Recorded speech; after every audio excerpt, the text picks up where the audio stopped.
Salut l'équipe, aujourd'hui je suis avec Hugo Besson, bien loin, loin de la France et de Paris, puisque vous le savez, il fait parler de lui très loin comme ça. C'est Hugo Besson qui joue donc aux New Zealander Breakers. L'année dernière, tu étais à Saint-Quentin, tu as été formé à Chalon-sur-Saône. Dis-moi, en 2 ans, parle-moi un petit peu de ce parcours et de l'accélération de ta carrière. C'est vraiment assez fou parce que même moi, je m'y attendais pas. J'ai été envoyé en Pro B pour justement avoir un peu de minutes et pouvoir retourner en Pro A. Et au final, il s'est avéré qu'en Pro B, j'ai dominé et j'ai fait la saison que j'ai fait et ça m'a ouvert plusieurs opportunités, dont les Breakers que j'ai rejoints cet été. Parle-moi un petit peu de ce choix, c'est de plus en plus à la mode. On a vu la Melo Ball, on a vu R.J. Hampton passer par là-bas. C'est nouveau pour des Français de faire ce choix-là. On sait qu'il y a en Europe, il y a aussi des championnats, pourquoi pas, il y a l'Espagne, pas loin. Pourquoi ce choix si lointain? En fait, j'ai directement accroché avec Matt Walsh, le proprio, avec le coaching staff aussi, Dan Shamir, Modi Maor. Et en fait, aussi, j'ai bien aimé ce côté, tu vois, un peu aventure que le basket peut t'offrir, de voyager à l'autre bout du monde, tu vois, c'est pas donné à tout le monde. Donc, j'ai bien aimé ce côté-là aussi. Puis le fait qu'il y ait eu de la Melo Ball déjà qui était passé là-bas, R.J. Hampton, ça s'était bien passé. La ligue, elle se ressemble un peu, tu vois, à une ligue NBA dans le style de jeu, dans tout ça. Donc, c'est en fait tout ça a pesé dans le fait que je vienne ici, quoi. Comment on peut expliquer que ces ligues-là, elles fassent de la place aux jeunes? Clairement, ce soit des ligues qui aujourd'hui sont reconnues pour être des tremplins pour la NBA et que, mine de rien, en France, on a du mal, alors que l'année dernière, tout le monde t'a vu quand même en Pro B laver la division, on va dire ce qui est, et que finalement, il n'y a pas une équipe de LNB, de Pro A, on va dire, qui te dit, mais moi, je te file des minutes, je te file du temps de jeu, et je veux être aussi ce tremplin pour la NBA. Je sais pas, après, je pense qu'en Pro A ou en Europe en général, tu vois, tu as quand même la pression du résultat. Un coach ne peut pas se permettre de perdre 3 matchs, sinon il est coupé. Tu peux pas te permettre de descendre pour un club. Après, je dis pas que parce qu'un jeune joue, tu vas perdre des matchs, tu vas descendre, mais je pense que c'est la principale crainte en France où on préfère, je pense, prendre un ricain pour se rassurer plutôt qu'un jeune, quoi. C'est un peu dommage, mais malheureusement, c'est un peu la réalité aujourd'hui. Par exemple, si toi, un bon club, on ne va pas non plus aller jusqu'à Monaco et Lasvel, qui sont des clubs ambitieux, mais un bon club de Pro A, si on t'avait proposé d'être titulaire, c'est une profession que tu aurais étudiée? Justement, cet été, j'ai eu Lasvel et Monaco qui m'ont proposé. Mais ouais, tu vois, je me disais, le truc, c'est que j'ai pas vraiment de garantie on n'a jamais de garantie de temps de jeu, tu vois, mais genre, t'es jamais à l'abri que ça se passe mal. Il y a un ricain qui arrive pour l'Euroleague, pour le championnat, tu vois. Donc, c'est surtout ça, moi, qui m'a fait un peu me poser des questions. J'ai déjà vécu à Chalon-sur-Saône, j'ai vu comment ça se passait, tu vois. Et une saison, elle tourne tellement vite et tu peux passer de 10-15 minutes à zéro en 2 secondes parce qu'ils prennent un ricain, tout ça. Donc, non, j'ai vraiment préféré les Breakers pour tous les aspects que je t'ai dit. Et en plus, je savais que j'allais un minimum jouer, quoi. Bon, te voilà donc en Nouvelle-Zélande et tu dis que tu vas jouer un minimum. Moi, j'ai vu un ou deux matchs. J'ai pas l'impression que tu joues un minimum. J'ai l'impression que tu joues beaucoup et que finalement, ce choix, c'est le meilleur choix que tu aies pu faire. On a l'impression, quand on regarde les images de loin, tu m'en voudras pas de pas regarder les matchs en direct, mais on a l'impression que tu t'éclates là-bas. Ouais, franchement, je kiffe bien. C'est un jeu, tu vois, c'est beaucoup en transition, ça joue vite. Moi, j'adore jouer vite, donc ça me correspond bien, tu vois, tu peux shooter vite, enfin, il y a plus de liberté, je trouve, qu'en France. Donc, ouais, moi, en vrai, au-delà de bien jouer, tu vois, je m'amuse, tu vois, je kiffe jouer, je prends vraiment du plaisir pendant les matchs et tout, donc c'est vraiment cool. Là, on te sent, tu montes en puissance. Tu n'as pas eu besoin de forcer. Tu es arrivé là-bas, ils te connaissaient bien, ils t'avaient bien scouté et tu as été rapidement intégré dans cet effectif-là. Parlons un peu de l'effectif. Il y a des anciens, c'est que des jeunes? Non, non, on est donc 2 jeunes avec Ousmane Dieng.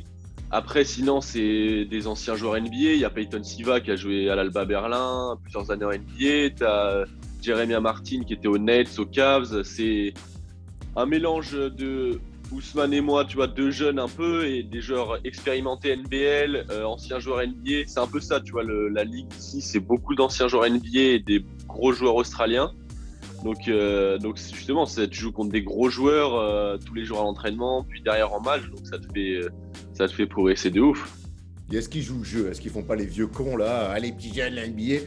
Est-ce que justement, au contraire, ou alors à l'inverse, ils jouent le jeu avec vous, ils te donnent, avec toi, Ousmane, ils vous filent des conseils, et puis même pendant les matchs, ils vont vous chercher. Est-ce qu'ils participent aussi à cette saison importante pour vous et pour toi, notamment, qui doit t'amener à la draft?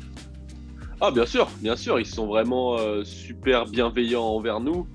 Le but, c'est qu'on soit drafté le plus haut possible pour que justement ça fasse parler d'eux aussi. Donc, non, il y a vraiment de la bienveillance et cette envie de nous amener le plus haut possible. Quand je t'écoute, Hugo, moi, j'ai lu pas mal d'interviews de toi. J'ai vu des matchs en Pro B la saison dernière. J'ai l'impression, dis-moi si je me trompe, qu'il y a 2 ans, quand tu es espoir à Chalon-sur-Saône,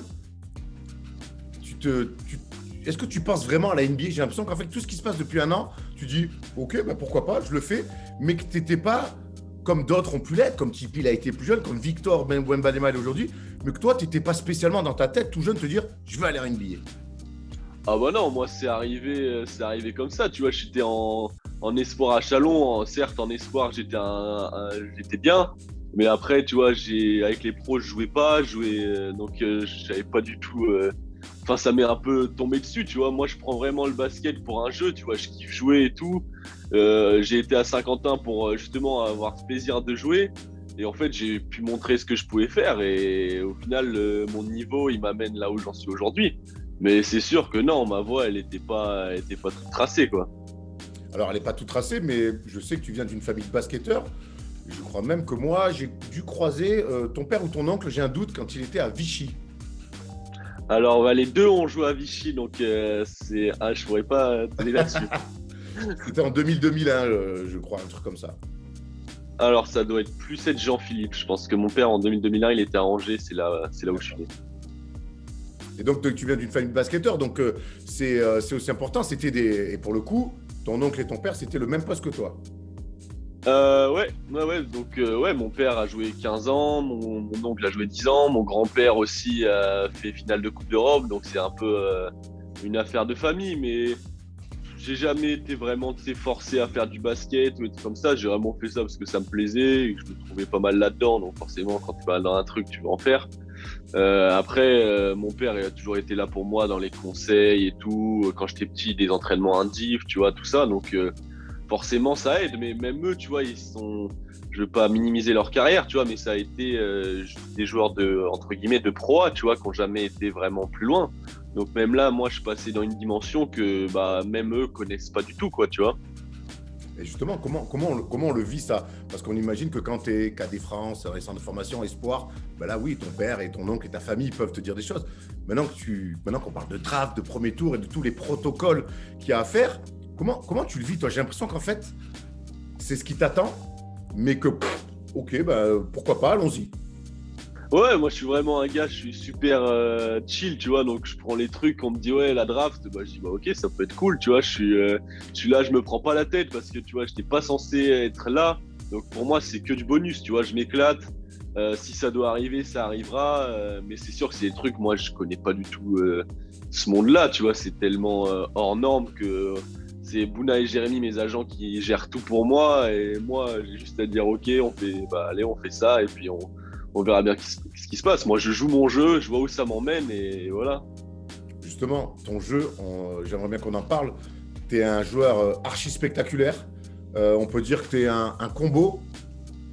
Meneur, deuxième arrière. Très fort dans le dribble, création de tir, à droit. Capable d'aller en poser aussi des jolis. Allez voir d'ailleurs sur YouTube. On a l'impression que tu as le morphotype parfait, moderne, pour t'imposer en NBA. Bah ouais, j'ai toujours été un scoreur, tu vois, je suis attiré par le panier. Moi, mon père, il m'a direct dit au basket, de toute façon, le but, c'est de marquer plus de points de l'adversaire. Donc, moi, j'ai été attiré par le fait de marquer des points, parce que voilà. Et après, ouais, j'essaye de trouver en mode toutes les solutions possibles pour marquer des points. Si un gars m'empêche d'aller au drive, je vais tirer à 3 points. S'il m'empêche de tirer, je vais driver. J'essaye de justement pas être un joueur, tu vois, si on t'empêche de faire ton point fort, tu vois, t'es un peu limité. Donc moi, quand je peux marquer, tu vois, j'ai la solution pour marquer, bah, je vais le faire, que ce soit à 3 points, à 2 points, au dunk, tu vois, comme dans la vie, tu vois, je me pose pas de questions. je joue mon jeu, quoi. On a l'impression que ton entraîneur, il t'a fait venir et qu'il te laisse beaucoup de liberté. Tu as beaucoup la balle en main, tu as pas mal de situations aussi pour toi. Tu as échangé avec lui un petit peu sur le début de saison? Ouais, bah bien sûr, bah Dan, il m'a fait venir bah, justement parce qu'il aimait ça. Mon jeu à Saint-Quentin, j'avais beaucoup la balle en main, je créais beaucoup de jeux, donc il m'a fait venir pour être ce joueur-là, tu vois. Après, au début, ça n'a pas été facile vraiment dans l'adaptation parce que c'est pas le même environnement et tout, donc il faut s'adapter forcément. Mais ouais, il croit vraiment en moi, il essaie de me mettre dans les meilleures dispositions pour montrer justement quel joueur je suis et à quel point je peux être bon. On est sur la fin 2021, donc l'année 2022 est censée être une grande et belle année pour toi. Tu peux nous parler des échéances un petit peu, les playoffs peut-être avec dans ce championnat, l'objectif aussi collectif, est-ce que cette équipe joue le titre et derrière la préparation à la draft, tu as déjà comme ça tout un schedule de près? Bah, tu vois, dans ma tête, c'est non. Tu vois, je suis là, j'ai match vendredi, c'est tout ce que je sais. Donc, je finis la saison. J'espère qu'on va se mettre à gagner des matchs.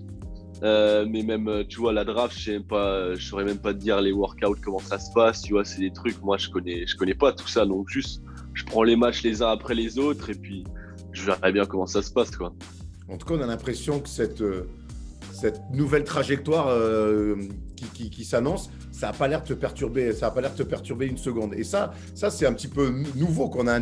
Moi, quand je t'ai entendu chez mon ami Rémi Reverchon sur Beansport, c'est le premier truc que je me suis dit, mais en fait, il aurait pu signer en National 1 et tu aurais eu le même discours.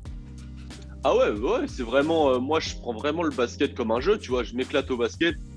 Si je jouais en N3, tu vois, je serais exactement le même gars. Je me prends pas la tête, genre je stresse jamais avant un match, je doute jamais parce que pour moi, tu vois, ça reste que du basket. Donc non, je prends vraiment ça comme un pur plaisir, donc je me mets pas de pression. Tu vois, si ça marche pas, bah tant pis, tu vois, je vais pas être dégoûté.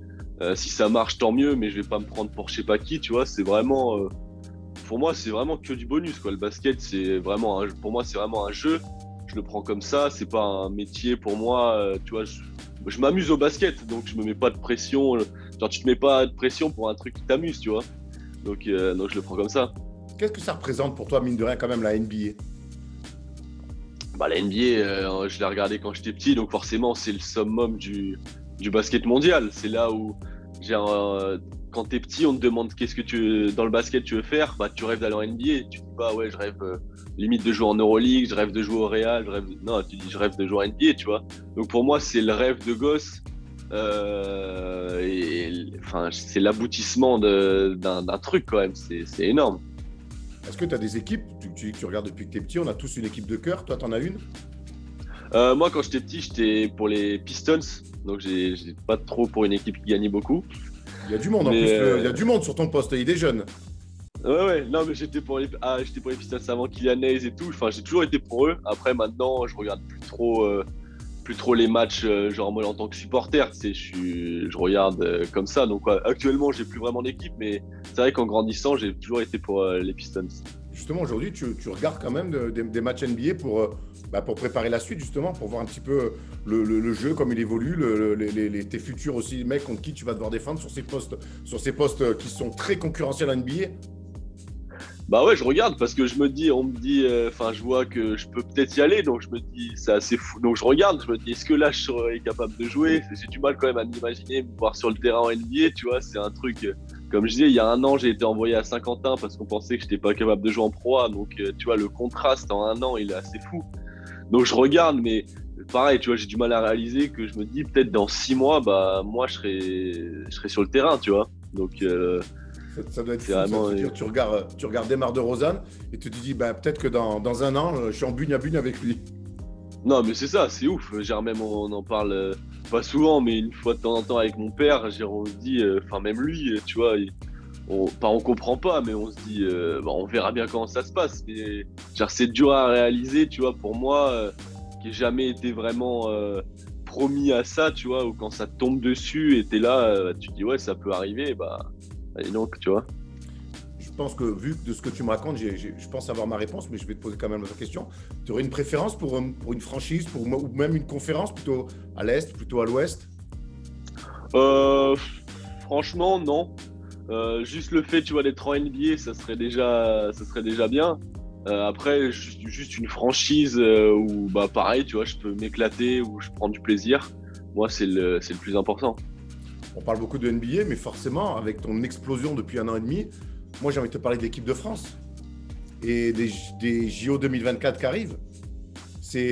Alors, je sais que tu es très terre à terre et que tu prends les matchs les uns après les autres, mais est-ce que tu y penses un peu? Bah, j'y pense un peu. En plus, mon père, c'est l'assistant de Vincent Collet. Donc, c'est assez marrant là-dessus. Mais j'y pense. Les JO, oui. Je me dis que ça serait vraiment un truc de ouf de pouvoir faire les JO à Paris. Après, c'est pareil, tu vois, j'ai jamais fait les équipes de France jeunes. Donc, ça serait une première pour moi, les équipes de France. Je suis pas du tout habitué à ça. Donc, mais ouais, ça serait une fierté de pouvoir être en équipe de France. C'est pareil, c'est quand même un aboutissement dans une carrière. Surtout que ouais, jouer les JO à Paris avec l'équipe de France, qui est vice-championne olympique et qui rêve de taper les Ricains, si tu fais partie de l'équipe, quand même, il y a pire comme sur le CV, quoi. Oui, oui, je dirais pas non. Je dirais pas non.